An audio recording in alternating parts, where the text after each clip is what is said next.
police ass niggas done called laws on me or something, nigga. Go Yayo, aka Kyron Peters, was born June 6, 1996. Yayo grew up in Fort Worth Southside, a neighborhood primarily known for its majority Crip residents. Outside right now is us.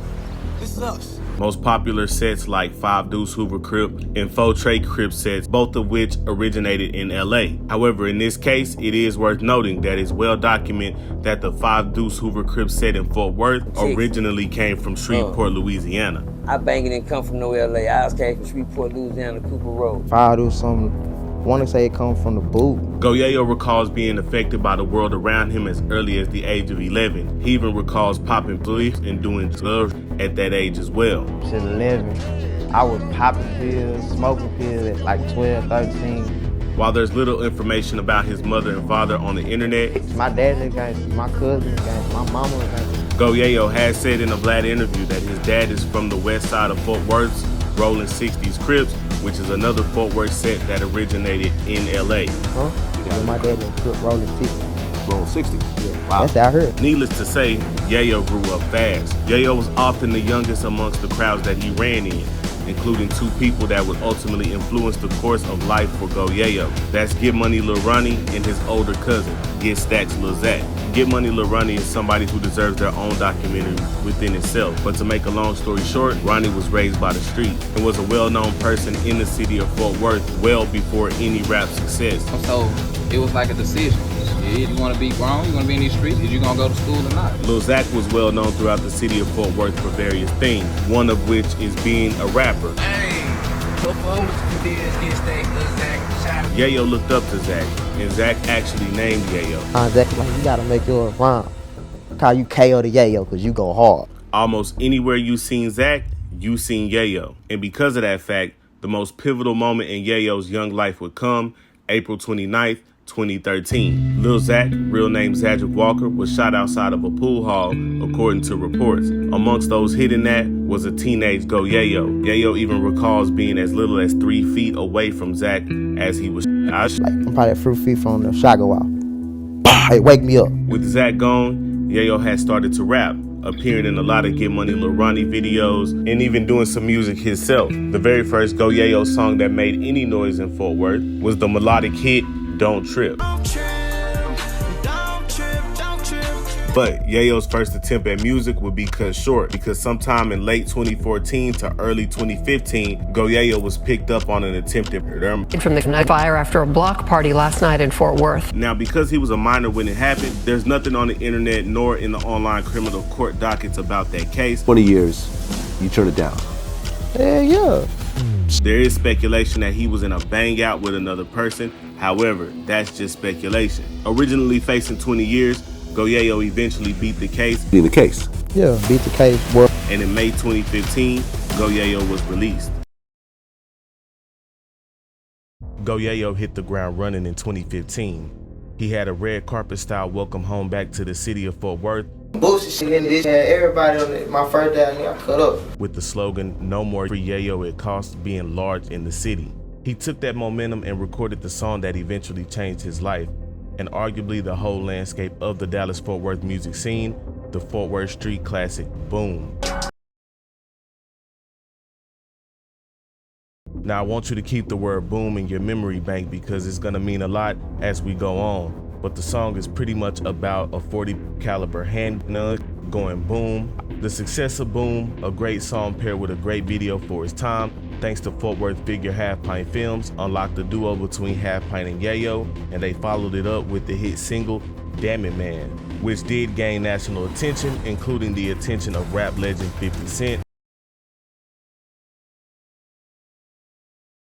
The video features 50 in his car going crazy to the song. He started rising to stardom locally and nationally. He was even invited to a school to perform. Hey, I got the whole gang with me. Hood man, cool pop, man. Get Money Lil Ronnie, we out of here. I want to talk to y'all some more. Fun fact, did you know the first time we ever seen Charleston White was on the news protesting against Yayo being able to perform at a school? Very distasteful. Very extremely distasteful. and someone should be held accountable. He was getting meetings from different record labels. He also was reported to have gotten a QC deal and turned it down for $400,000. QC offered me a contract first day I ever met him. They offered us something that he had in his pocket. And it wasn't only him. He had artists like Bugatti Casino, CJ Casino, Beto, Gang PB, and many others with him along the way, which honestly was like a modern day Fort Worth NWA in the aspect of having Crips and Bloods from different sides of the city, all under and representing one thing. His talent and rambunctiousness attracted industry gatekeeper Soulja Boy, whom Yayo is still really close with to this day. He was rising to popularity and musical success, but still had rivals in the city. And the popularity of the music mixed with the drama in the city arguably is also responsible for the rise of the Fort Worth music scene. He don't know why he hates you, because he just hearing you too much. And while he was having success as a rapper, he still had both feet in the streets and became just as popular for the fight videos that would pop up all throughout that time. Yayo had a lot of beef in the city, not just beef with rappers, beef with street guys who weren't rappers, I fuck with your thug though. beef with bloggers and blog sites. I don't even fuck to. John Cotton is a weirdo. Yayo was on a rampage and nobody was safe. The hands down most iconic beef in Fort Worth history is no doubt Spud Boom versus Go Yayo.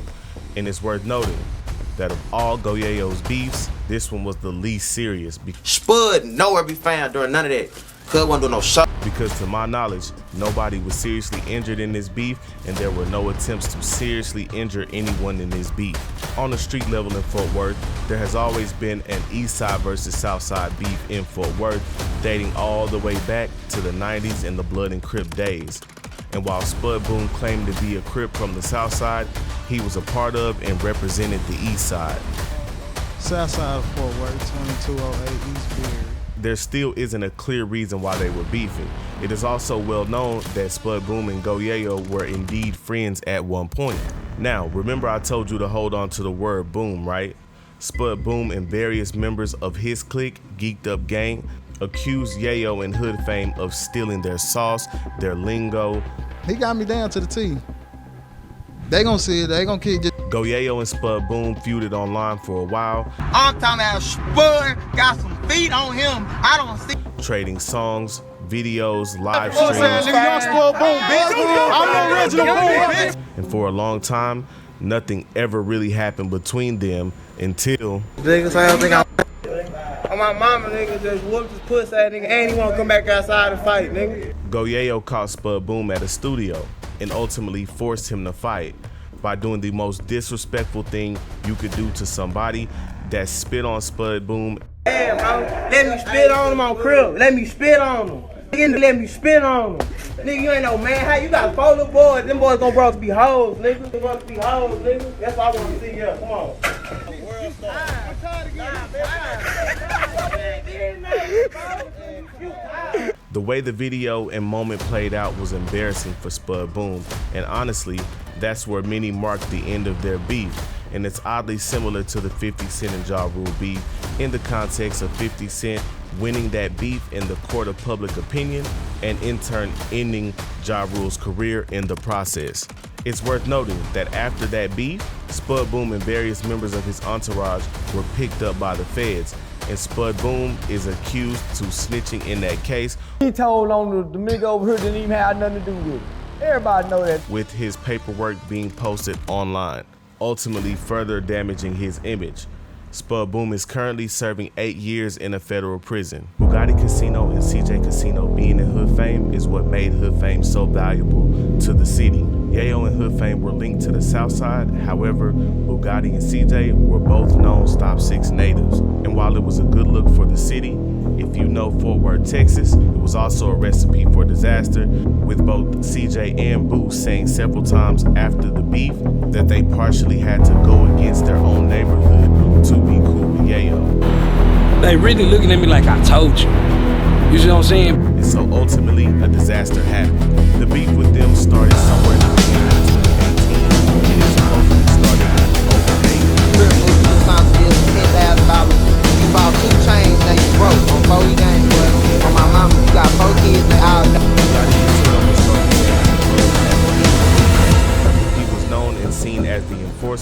Yayo, Bugatti brought along CJ Kasino, who started to rise to stardom fast. Being under Hood fame and being under the buzz that Go Yayo had at the time, various artists under him are now able to use his relationships and ultimately use his stamp as a platform to go further. And at some point, Soulja Boy, who is noted close with Yayo, reposted CJ's attack freestyle, and a wider audience was being exposed to CJ's rap talent. The debate started from there, and in my humble opinion, this entire beef is rooted in that. Go Yayo feels like he helped Boo and CJ get a buzz and is responsible for making them who they are. Boo and CJ feel like Yayo did nothing to help them, and that Go Yayo started to get jealous of CJ Kasino's success. Saying, yeah, fuck these guys. And he woke up one day saying, fuck Yayo. Oh, popping. Shit, niggas didn't like that shit. Niggas. Now, this beef did get serious, as we learned in an iconic moment in Fort Worth history when Bugatti Kasino and Yayo went live with each other right in the midst of their beef. Listen, hold on. Listen, before you start all that. We learned in that live that the beef had escalated far beyond rap. I'm thinking That's gangster. That's gangster. And as a Fort Worthian, one thing that I do appreciate about that live stream, outside of the fact that they ultimately got nowhere, you could tell that they were indeed really close at one point. On blood. That type of shit. You beat the pet. And with both of them being extremely popular outside of the city, they chose to do it on Facebook and not the bigger platforms. That little kid part. Now, while that beef never technically ended, it is worth noting that the attention shifted off of that beef because later on, Boo and CJ would begin beefing amongst themselves, in which even that we learned more about the beef with Go Yayo. I wish you and Bugatti could sit down and I say CJ every situation. Not even to say it like.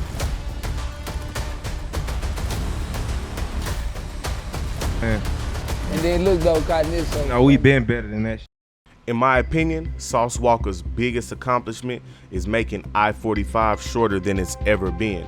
For those who don't know, I-45 is the highway that connects Houston to Dallas. Houston has always been the rap and culture capital of Texas and honestly, the rest of the industry. While there has been collabs between the biggest artists in Houston and the biggest artists in Dallas-Fort Worth, there has always been sort of an unspoken Houston-Dallas thing going on. And yes, Fort Worth is included in Dallas. Sauce Walka bridged that gap and embraced everything coming out of Texas. H-Town in Texas and Dallas, we have our own culture. And we're not culture vultures. Initially, Sauce and Go Yayo were cool. They were close. Bro, you a star, my nigga. You a leader where you at. But you can't be nowhere. It was to the point where not just Sauce, but Hood Fame members were close to TSF members. It is also unclear what started the beef between Yayo and Sauce, with Yayo claiming that Sauce was hating on him for his King of Texas campaign that Yayo would always push. Touch on this. He got in his feelings about years ago when I started saying King of Texas. While Sauce claims he's never had any issues with that. I never gave a fuck about anybody in Texas feeling like they a king of. A lot of people speculate though that the beef was started because Sauce appeared to pick a side when Yayo fell out with the Casinos, with Sauce still being seen around them, but Yayo and Hood Fame not so much. However, Sauce has since denied that and even said that he tried to be mutual and make them fight to squash their beef, but it never really ended up happening. I want to punch. So I'm like, yeah, I'm telling you, set the fight up. Once it was clear that there was an issue, Yayo and Sauce would both diss each other in Instagram lives and even in music.